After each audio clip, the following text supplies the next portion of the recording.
El Colegio de Logopedas de la Comunidad de Madrid alerta sobre las secuelas que la COVID-19 pueden tener en la motricidad orofacial. Seguimos conociendo posibles secuelas de este coronavirus y también, lo importante, el tratamiento que puede conllevar. Vamos a hablar con Rubén Arroyo, que es logopeda, miembro del Colegio Profesional de Logopedas de la Comunidad de Madrid y logopeda también en el Hospital Infanta Elena de Valdemoro. Rubén Arroyo, ¿qué tal? Muy buenas tardes. Hola, buenas tardes, Sonia. ¿Qué tal? Encantado. Encantados de charlar unos minutos. Lo primero vamos a definir a qué nos referimos cuando hablamos de motricidad orofacial. Bien, pues la motricidad orofacial es un área dentro de la logopedia. Como bien has dicho, es una profesión sanitaria que se encarga del correcto funcionamiento de los órganos que intervienen en funciones básicas como comer, hablar, respirar, masticar, succionar. Y es a través de la terapia miofuncional la especialidad con la que podemos entrenar y reentrenar pues la musculatura que interviene en estas funciones, como puede ser pues la boca, la lengua, el paladar, la laringe. ¿Y de qué patologías en concreto podríamos estar hablando?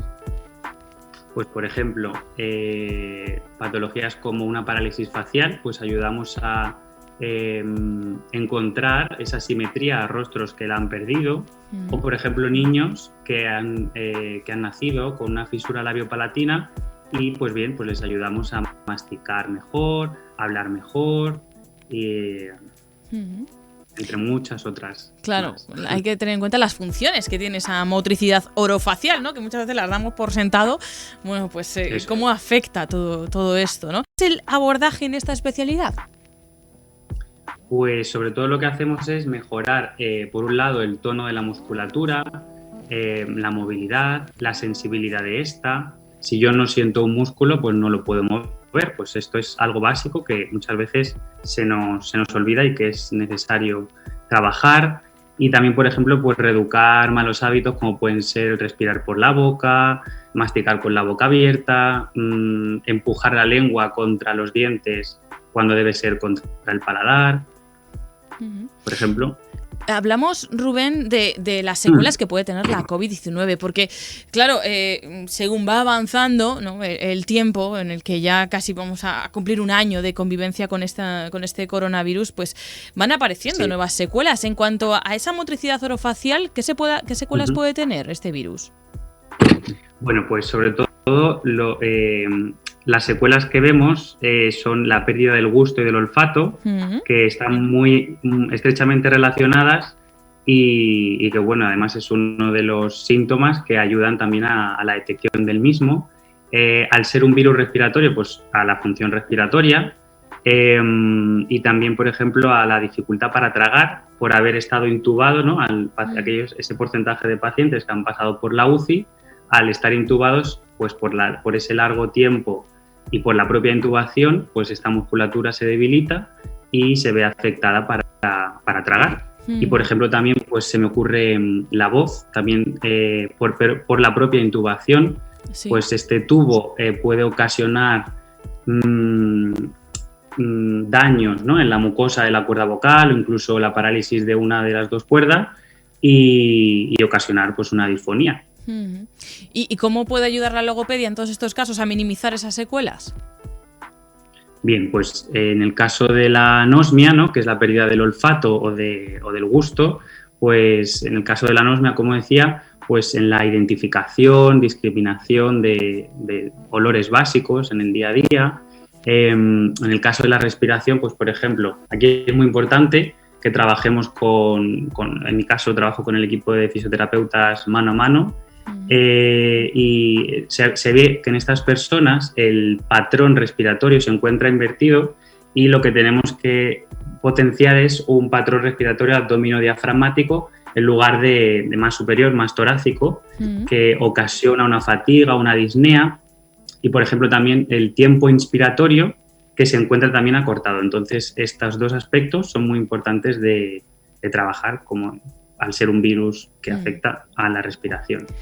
Luego, por ejemplo, en cuanto a la devolución, lo que ocurre se denomina disfagia, ¿no?, el síntoma como tal, que es una dificultad para transportar el bolo desde la boca hasta el estómago, ¿no? Sí. Entonces, lo que tenemos que hacer es en primer lugar, asegurar la supervivencia del paciente y ver si después de esta extubación está consciente y su musculatura responde, y detectar, primero, si la vía oral es segura y, de serlo, qué alimentos son seguros para él y si los líquidos, ¿no? También si es capaz de tragarlo. Sí. Y luego pensar una serie de un abordaje compensatorio mediante, pues,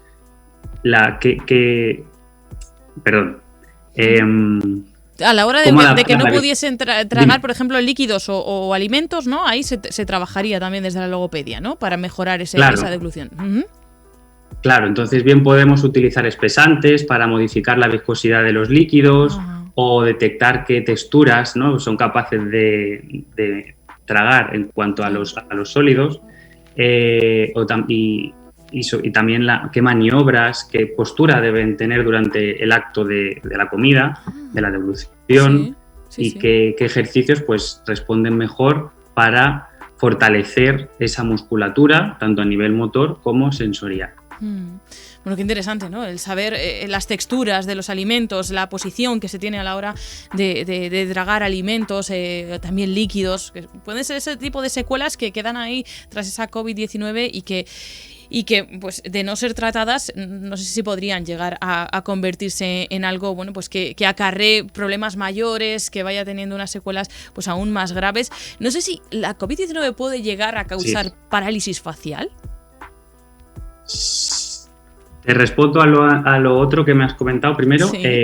Efectivamente, se me ha olvidado mencionar que el padecer disfagia puede llevar bien a una desnutrición, a una deshidratación y también incluso a aspiraciones que pueden llegar a neumonías, y la neumonía incluso a la muerte, y que incluso aisladamente del COVID esto se produce y debe de abordarse. En cuanto a la parálisis facial, no hay la suficiente evidencia científica todavía. Se ha visto algún caso aislado en el que se ha dado parálisis facial, pero bueno, es importante saber y conocer que el logopeda es el profesional que se encarga de ello y que ayuda, pues, mediante masajes, técnicas termotáctiles, electroestimulación, pues a conseguir a devolver esa simetría. Bueno, vemos la importancia, ¿no?, de la figura del logopeda en toda esa recuperación post-COVID, cuando tiene esas secuelas en los pacientes. La siguiente pregunta es consecuencia de esa importancia. ¿Hay suficientes logopedas en la Seguridad Social? La respuesta es rotundamente no. Según el Colegio de Logopedas, existen 47 logopedas que trabajan en la sanidad pública, y lo que quiere decir que la mayoría trabajan en ámbitos privados. Y lo más importante de todo esto es que la logopedia no debe ser un lujo, debe ser algo necesario, y muchas familias hacen grandes esfuerzos por cuando la necesitan. Y esto, pues, de haber un mayor número en hospitales, cambiaría bastante. Bueno, pues dicho queda esa importancia y también de su figura y de que sea más presente en la seguridad social, pues viendo pues todo lo que puede conllevar esas secuelas de la COVID. Otro día podríamos hablar de muchas otras patologías para las que es necesaria la intervención del logopeda, pero hoy centrándonos en las secuelas para que nos demos cuenta de la importancia de los logopedas, que hemos charlado con Rubén Arroyo del Colegio Profesional de Logopedas de la Comunidad de Madrid y logopeda en el Hospital Infanta Elena de Valdemoro. Rubén Arroyo, un placer, muchísimas gracias. Muchísimas gracias a vosotros. Hasta pronto. Hasta pronto.